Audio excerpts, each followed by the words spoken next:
Hi, this is Mr. Compania. Today we're going to be looking at some methods students can use to measure distances within digital photographs.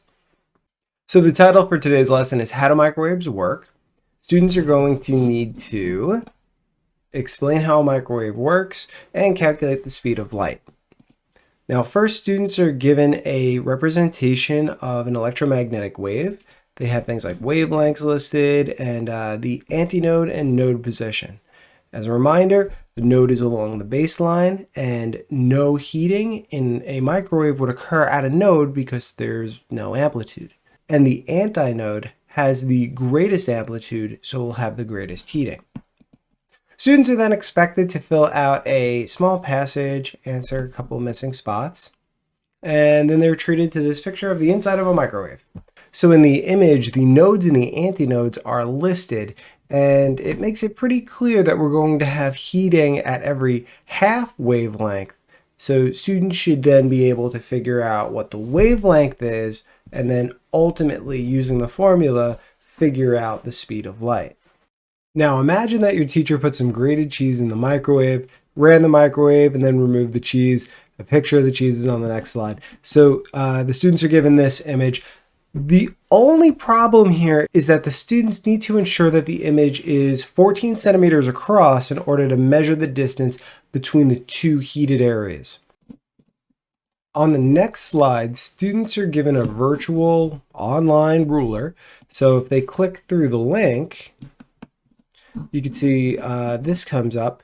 Now, the nice thing about this is that you can drag it by clicking that button, and then it makes a pop-up version that you can move across the screen. I've noticed that the website doesn't accurately measure the size of your monitor, and if it doesn't have an accurate size for that, the scale of the ruler will be off. You need to remind students to select the appropriate size monitor. Now, right now, I'm on a 27.6-inch monitor. So I'm going to click Save Settings. And as you can see, it adjusts the size of the ruler here. So now that our monitor is registering an accurate size, our ruler should be accurate. So let's click Drag It. And you'll notice that the ruler, it's 30 centimeters long, and it should be correct because, again, we're set to the correct screen size. So let's pull the assignment up, and here's the picture. But if you click on the ruler and you place it over the image, you'll notice that the image is 33 or so centimeters across, which is not what we need. We want it to be 14 centimeters across, so it gives us an accurate reading. We could change the size of our presentation. So just by minimizing it here, I could see that I'm down to 21 centimeters. I could just keep adjusting this.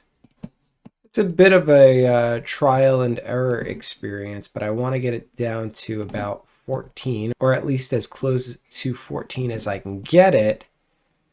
And that looks pretty good right there. You'll notice another issue now. The two heated spots are one on top of the other, and I cannot rotate my ruler. But thankfully, I can rotate this image. So you're just going to right click on that, click on rotate, rotate 90 degrees, and then you can place your ruler and estimate. And to me, it looks like it's about 5, maybe 5.5 centimeters between the two centers of these circles. So there is another method to do this, and the tool that I like to use is Google Drawings.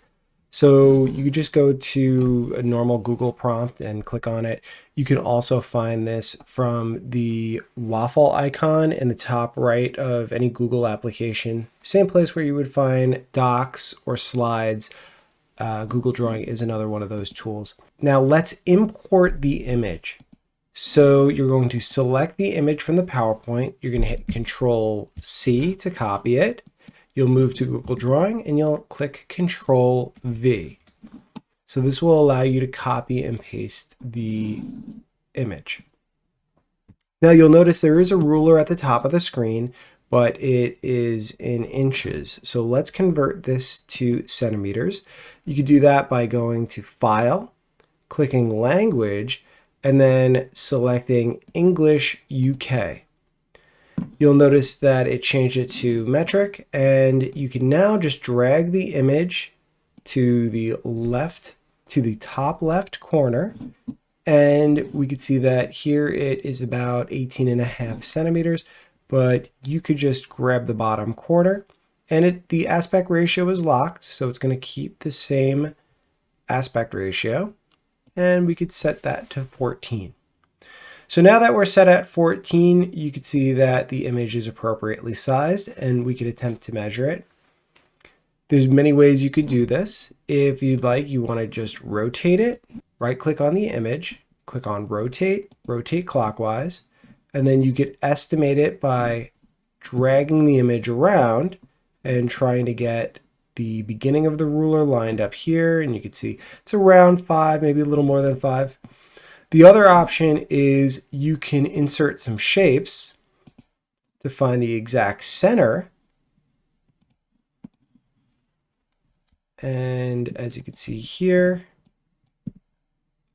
this shape, the circle, has a cross in the center, so we can see the exact middle. And I'll place another one right over here.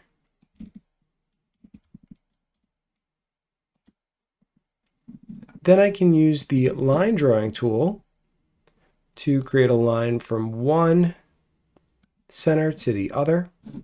I'm just going to change the weight of the line, and I'm going to change the color of the line to make it a little easier to see. And then you can now take this line, bring it up to your top corner, and it'll measure it for you. It seems to be pretty much exactly 5 centimeters apart. So if students are still not sure how to measure the image using the tools that I've demonstrated online, probably the easiest way around it is just to tell them to resize the box that contains the image so that the image itself is 14 centimeters across, and then to use a physical metric ruler directly on the screen. I hope this has been helpful. See you again soon. Bye-bye.